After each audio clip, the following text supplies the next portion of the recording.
Kaylin was a patient of Dr. Delahay's somewhere between 12 and 15 years ago. She was referred by our dentist who had recommended Dr. Delahay because he had experience with the special needs population.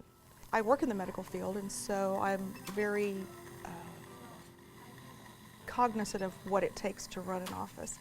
I was immediately impressed with how well organized the office was, how everyone seemed to know their job and to do it well and make the kids comfortable as well as the parents comfortable.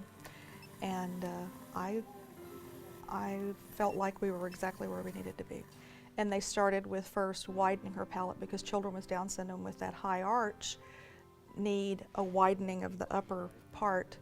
Her canines had not come out, and in fact had stayed, the baby teeth did, and it caused a sort of a picket fence look, which was not good health-wise in addition to aesthetically, but that was the beginning, was to start with those before we did any banding. Remember when you had braces, we had all those little twisty wires, remember that?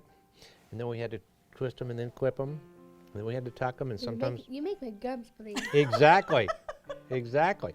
Well, Yes. Now the braces we use don't have to do that so much. I had my braces, right after I got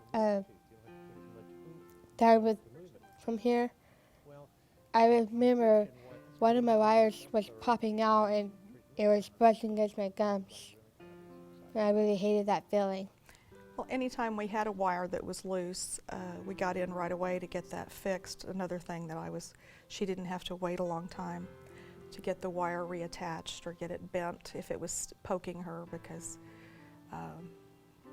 it was real important that she get it done real fast, and you guys jumped right on it. And I think sometimes with children with special needs, parents may not always feel that orthodontics maybe not are high on their list.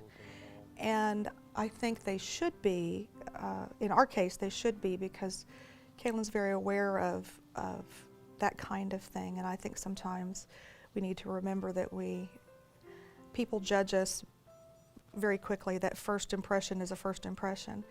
And so we felt like it was a good idea, not only because it was better for her teeth, but also for the aesthetics, because her teeth were crooked enough that it was going to be very difficult for her to keep them clean, and then that was going to be a whole nother problem. I felt like that it was a real positive experience for her, and for them. They learned to deal with a different population and did, as far as I was concerned, quite well.